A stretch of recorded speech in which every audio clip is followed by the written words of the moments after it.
আসসালামু আলাইকুম। আরেকটি নতুন ভিডিওতে আপনাদের সকলকে স্বাগতম। সো এখন আমরা যারা বাইক চালাই তার অবশ্যই একটা জিনিসের সাথে রিয়েলাইজ হবেন যে অনেককে আসলে প্রচুর পরিমাণে ট্রাফিক ধরে। ট্রাফিক বলতে ট্রাফিক পুলিশ। এখন ট্রাফিক পুলিশ কেন ধরে? অনেকের মনে কোশ্চেন আসতে পারে। আমি ব্যক্তিগতভাবে বলতে গেলে আমাকে মানে আমি 5 বছর যাবত তো রেগুলার বাইক চালাচ্ছি। সো 5 বছর যাবত আমাকে কিন্তু আপনার অত একটা ট্রাফিক সিগন্যাল দেয় নাই। এখন কেন সিগন্যাল দেয় নাই? অনেকে বলতে পারেন আমি কি কোনো বিশিষ্ট ব্যক্তিত্ব হয়ে গেছি কিনা। না ভাই, আমি ওরকম কোনো বিশিষ্ট ব্যক্তিত্ব হই নাই বা আমি ওরকম কিছুই না।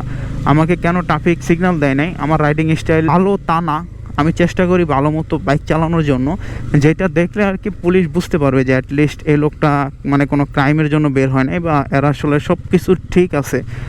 আমি এটা চেষ্টা করি সবসময় রাইডিং স্টাইলে একটু ডেভেলপ করে বাইক চালানোর জন্য। আসলে রাইডিং স্টাইলের উপরও আপনার দেখা যাচ্ছে পুলিশ অনেক সময় বোঝে যে এ আসলে ভালো মতো বাইক চালায় আর ওই আসলে ভালো মতো বাইক চালায় না, মানে পারলেও ভালো মতো চালাইবো না।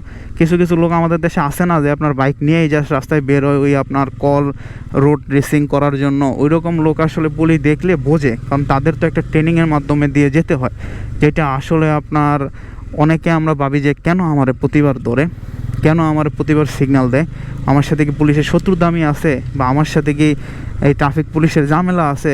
যেমন আপনাদের আশেপাশের বা আপনার নিজেও রিয়েলাইজ করতে পারবেন, আপনারাও অনেক সময় দেখবেন পুলিশে দেখবেন মাসের ভিতরে 10 বারও ধরে, আবার অনেকে দেখবেন বছরে 1 বারও ধরে না, বছরে 2 বারও ধরে।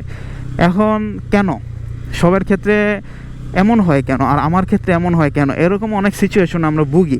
এটার মেন উদ্দেশ্য হলো আপনার রাইডিং স্টাইল। কিছু কিছু বাইক আছে তাদের ক্ষেত্রে বাইকটাই হলো অভিশাপ। এখন কি বাইক বা কেমন বাইক? যেমন আপনি যদি R15M, R15 ভার্সন 3 অথবা সিবিআর অথবা আমার যে অ্যাসেপ্টটা ছিল, আমি অ্যাসেপ্টটা নিয়ে 3 বার ধরা হয়েছিলাম, এগুলো চালান, তাহলে আমার মনে হয় আপনাকে পুলিশ ধরবে বা আপনাকে পুলিশ আসলে ইউনিভার্সাল ট্রুথ, চিরন্তন সত্য হিসেবে পরিণত হয়েছেন, আপনাকে পুলিশ ধরবেই। এটা আপনি কখনো মানে বাদ দিতে পারবেন না পুলিশের ধরা থেকে। এদিকে আসছিলাম বের হওয়ার জন্য, এখন এদিক দিয়ে বন্ধ, এদিক দিয়ে যাওয়া যাবে? এই তো আমি বের হব, উত্তরের দিক যাব, তো মানে রাস্তাটা পার হওয়ার জন্য রোড খুঁজতেছি। এখন এদিক দিয়ে কি বের হওয়া যাবে? এদিক দিয়েও যাবে না, সামনে দিয়ে যাবে। সো আপনার রাইডিং স্টাইলের উপর অনেক কিছু নির্ভর করে, যেমনটা বললাম। যেমন আমাদের দেশের অনেক ড্রাইভার আসলে আছে, কিন্তু প্রপারভাবে ভালো ড্রাইভার কয়জন আছে বা আমরা ভালো মতো বাইক কয়জন চালাই সেটা আমরা নিজেরাও বলতে পারবো না, বা আমরা কেউই আসলে ভালো মতো বাইক চালাই না। ওই আমরা রাস্তার ভিতরে বের হই ফুম ফাম বাইক চালাই। আমাদের বাংলাদেশের একটু যদি ইয়াং এজের ছেলেপেলেদের এটাই ম্যাক্সিমাম প্রবলেম, যে বাইক চালানোর ক্ষেত্রে আমরা আসলে ওরকম মানে এক্সপার্ট না। 1, 2 হলো আমাদের দেশের লাইসেন্সের ক্ষেত্রে আমরা ওরকম মানে আপনার এক্সপার্ট হয়ে লাইসেন্স নেই না। আমাদের দেশের লাইসেন্স দেখা যাচ্ছে 500-1000 টাকা হলে আমাদের দেশের লাইসেন্স আপনার দিয়ে দেয়, আপনাকে পাস করায় দেয়। যেমন আমার ক্ষেত্রে যেটা হয়েছে, আমি যখন ড্রাইভিং লাইসেন্স নেই তখন আমি অনেক ভালো মতো প্রস্তুতি নিয়ে যাই, আমার বড় ভাইদের কাছ থেকে বলেন অথবা আমি নিজে পড়াশোনা করি। ভাই ড্রাইভিং লাইসেন্স পাওয়ার জন্য কেউ পড়াশোনা করতেন কিনা তা বললেন। আমি ড্রাইভিং লাইসেন্স পাওয়ার জন্য আগের দিন রাইতে 2 ঘন্টা পড়ছিলাম, মানে ওই MCQ তারপরে মৌখিক কোশ্চেন যেগুলো করে এগুলো মানে শিখছিলাম, 2 ঘন্টা পড়ছি। এখন 2 ঘন্টা পড়ার পর আমি ঠিক মতো অ্যান্সার দিছি, তারপরে দেখি আমার ফেল দিয়ে দিছে। কেমনটা লাগে চিন্তা করেন একবার। যদি আপনাদের সাথে এমন হয় কমেন্ট করেন তো, তাইলে আমি বুঝতে পারবো যে শুধু আমার সাথে হয়েছে না আপনাদের সাথে হয়েছে। সো ড্রাইভিং লাইসেন্স যখন আমি করি তখন আমার প্র্যাকটিক্যাল পরীক্ষা অনেক ভালো হয়েছে। আমি এই যে মাঠ পর্যায়ে প্র্যাকটিক্যাল পরীক্ষা দিছি, 2টা পরীক্ষায়। আমার গাড়ি তো আমি ছোটো থেকে চালাতাম, আমার কাকার গাড়ি ছিল আর আমাদের একটা গাড়ি ছিল আগে থেকে 100 গাড়ি, ওই গাড়িটা আমি অনেক আগে ইউজ করতাম, আমাদের বাসা যেহেতু ছিল এই কারণে। তো তখন আমাকে প্র্যাকটিক্যাল পরীক্ষায় ফেল করাই দিছে। আমি দেখি আমার মৌখিক পরীক্ষায় ফেল করাই দিছে, অথচ মৌখিক পরীক্ষায় আমি নাকি পাশ করছি। আমি তখন জিজ্ঞেস করছিলাম যখন পরীক্ষা দিয়ে বের হবো, স্যার আমি কি পাশ করছি? হ্যাঁ আপনি তো ভালো মতো দিয়েছেন, পাশ করবেন না কেন? কিন্তু বিকালে যখন আমার রেজাল্ট দিছে, যখন লার্নারের রেজাল্ট আনতে গেছিলাম তখন দেখি আমি ফেল করছি। এখন কেমনটা লাগে এরকম হইলে? দেখেন তো আপনার বাংলাদেশে যে সড়ক ব্যবস্থাপনা যারা ওই পজিশনটাতে বসে আছে তারা যদি এরকম দুর্নীতি করে, তাহলে আমার মতো যারা নিউ কামার আছে, নতুন ড্রাইভার আছে, তাদের তো আসলে ভালো লাগবে না, বা তাদের জন্য এটা আসলে ভালো দিক না। বা আমরা তো ভবিষ্যতে যদি আমরাও কোনো গভর্নমেন্ট জব করি বা আমরাও কোনো গভর্নমেন্টের ক্ষেত্রে যাই, তাহলে আমাদেরও তো ওইরকম আপনার মেন্টালিটি হয়ে যাবে।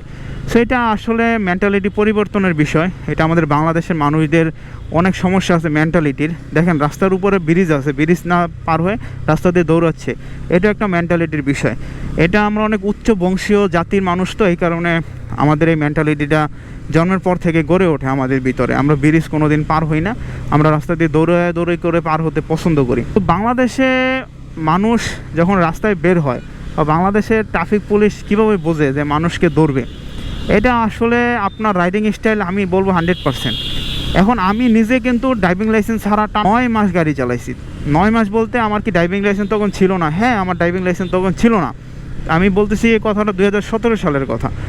আমি 2017 সালে যখন FZ ভার্সন 2 বাইকটা ক্রয় করি পার্টনারশিপে, মানে আমি আমার চাচাতো ভাই মিলে পার্টনারে FZ ভার্সন 2 বাইক ক্রয় করছিলাম, জীবনের প্রথম বাইক। দেখেন কত কেনা না থাকলে কি মানুষ পার্টনারে বাইক ক্রয় করে কোনো দিন। সো আমার চাচাতো ভাইয়ের বাসা নিচে থাকতো, আমি জাস্ট কলেজে আসতাম, আমার ওর সাথে এটাই চুক্তি ছিল যে আমি জাস্ট কলেজে আসবো আর কলেজ থেকে যাবো, আর তুই তোর বাসার নিচে বাইক রাখবি। তখন আমি পার্টনারে বাইক ক্রয় করছিলাম। সো পার্টনারে যখন বাইক ক্রয় করছিলাম তখন আমার ড্রাইভিং লাইসেন্স টোটালি ছিল না। তখন আমার চাচাতো ভাইয়েরও ড্রাইভিং লাইসেন্স ছিল না, ওই অবশ্য ড্রাইভিং লাইসেন্স করতে ছিল, ওর বয়স হয়েছিল। আর আমার বয়স হতে 9 মাস ব্যবধান ছিল, বা 8 মাস 20 দিনের মতো ব্যবধান ছিল। কিন্তু আমি তো ওই অবস্থাতে ড্রাইভিং লাইসেন্স করতে পারবো না। তারপর আমি চেষ্টা করি ড্রাইভিং লাইসেন্স করবো এইভাবে অনেক চেষ্টা করার পর আমি আপনার ড্রাইভিং লাইসেন্স করব যখন আমার বয়স হয়ে গেছে, তখন দেখি আমি 9 মাস কিন্তু অলরেডি বাইক চালায় হয়েছি। তারপর আমি ড্রাইভিং লাইসেন্স আর করার চিন্তা ভাবনা করি নাই। সেই 9 মাস পরে আমি বাইকই বিক্রি করে দিছি, যে বাইকটা আমরা ক্রয় করছিলাম পার্টনারে। কারণ ওই বাইকে অনেক সমস্যা দিয়েছিল, মেজর কিছু প্রবলেম হয়েছিল, যেমন পিস্টনের সমস্যা দিয়েছিল, সিলিন্ডার ব্লকে সমস্যা দিয়েছিল।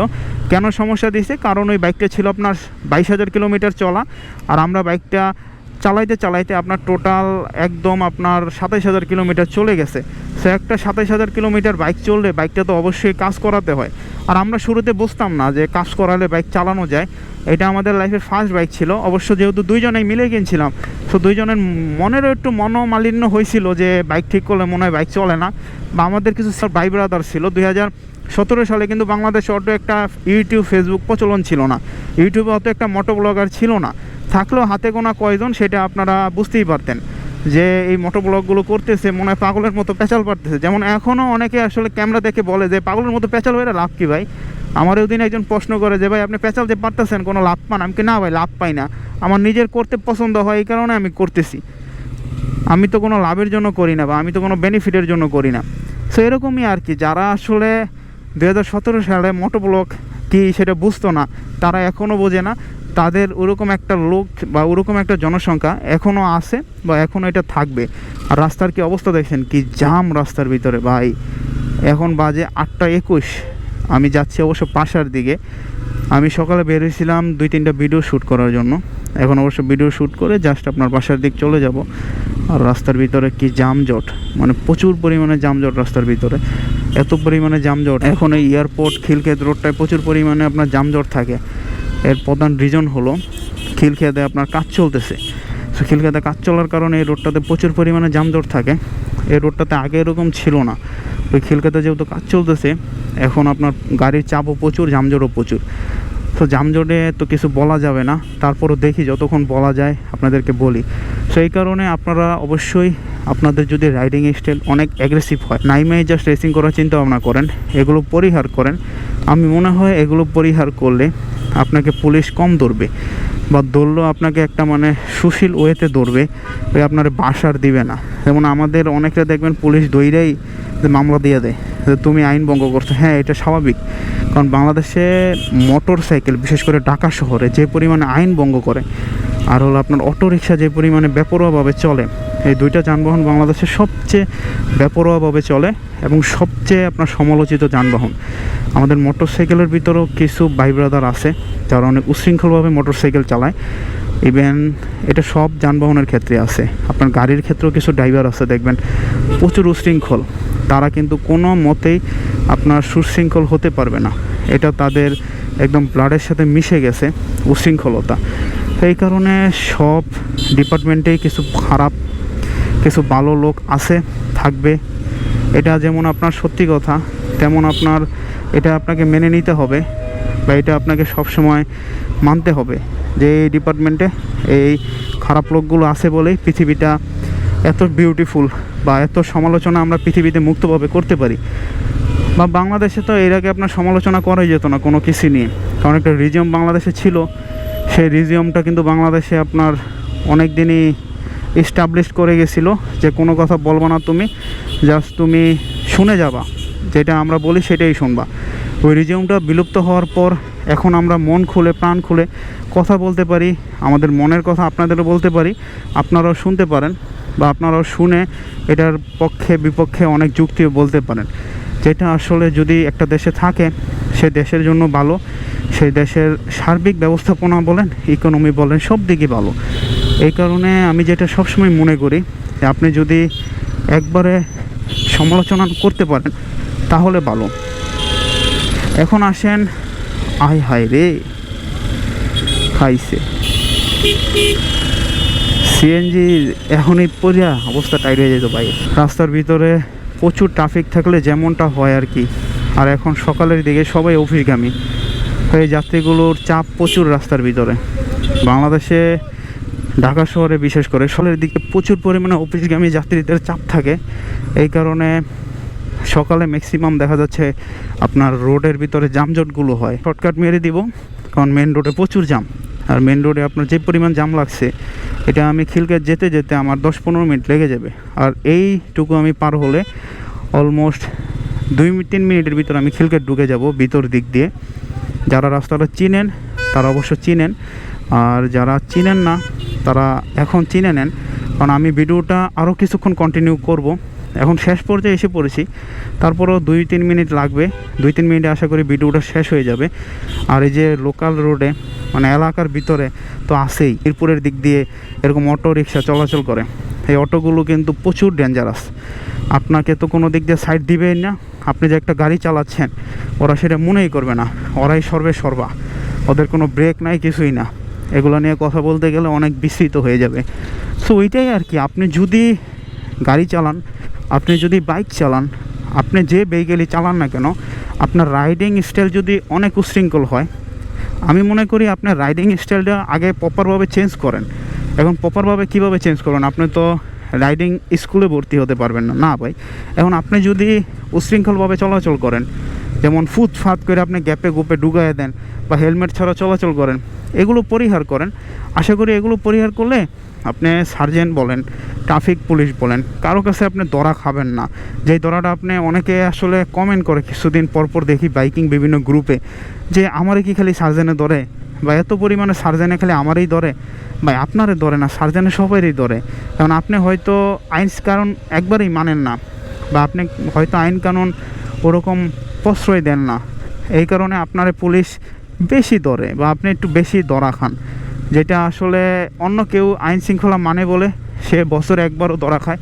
বা এমনও লোক আছে দেখা যায় 2-3 বছর গাড়ি চালাচ্ছে। আমি ওদিন এক আঙ্কেলের সাথে কথা বলো, মুরব্বী টাইপের, উনি গাড়ি চালাচ্ছে প্রায় 17 বছর যাবৎ।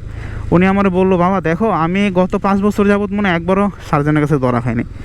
এখন অনেকে বলতে পারেন ভাই ওনার সার্জেনে দেখলে বোঝে যে বয়স্ক। এখন ভাই হেলমেটের ভিতর থাকলে সার্জেনে বুঝবে বয়স্ক না স্যাংরা ফোলা পাইন, এটা কীভাবে সার্জেনে বুঝবে? এটা সার্জেনের তো যদি এত বোঝার অপশন থাকতো তাহলে সে তো আপনার বাংলাদেশে পড়ে থাকতো না, অক্সফোর্ডে শিক্ষকতা করতো সার্জেন শিক্ষকতা। আর বাংলাদেশের মানুষের মানে বুদ্ধিমত্তা দেখলে বোঝা যায় যে আপনার আমরা অনেক কী বলবো আর অনেক উচ্চ বংশীয় মর্যাদা সম্পন্ন লোকজন, কারণ আমাদের মতো উচ্চ বংশীয় লোকজন আর পৃথিবীতে কোনো লোকজন নাই। এই হোটেলগুলো এখনও খোলা রাখতে হয়, সকালবেলা চা খাইতে হয়। রমজানের মাস, তারপর আমি যখন ভিডিওটা তৈরি করতেছি তখন রমজান শেষ অবস্থায়। এরকম রাস্তার আপনাদের এলাকায় হোটেলপত্র দেখবেন খোলা থাকে। অনেকে বলতে পারেন ভাই বিধর্মীরা কী খাবে, যারা অন্য ধর্মের লোকজন আছে। হ্যাঁ, বিধর্মীদের জন্য হোটেল খোলা রাখা দরকার, বা যারা অসুস্থ আছে তাদের জন্য খোলা রাখা দরকার। কিন্তু আমরা তো এটা বিধর্মীদের থেকে ধর্মীয় মানুষ বেশি যাইয়া খাই, মানে যারা আসলে মুসলিম ধর্মের লোকজন আছে তারা এটা বেশি খাওয়া দাওয়া করি হোটেলে। কারণ আমরা কোনো কিছুতে অভ্যস্ত যদি দেখি মানুষ রোজা থাকে না, আমরা দেখে দেখে অনেক কিছু শিখে যাই। এটা আমাদের নিয়ম হয়ে গেছে, এটা আমাদের ব্লাডের সাথে মিশে গেছে। So thank you for watching. সম্পূর্ণ ভিডিওটা দেখার জন্য অনেক অনেক ধন্যবাদ। আজকে একটা কন্ট্রোভার্সি বিষয় নিয়ে আলোচনা করলাম যে পুলিশ কেন ধরে।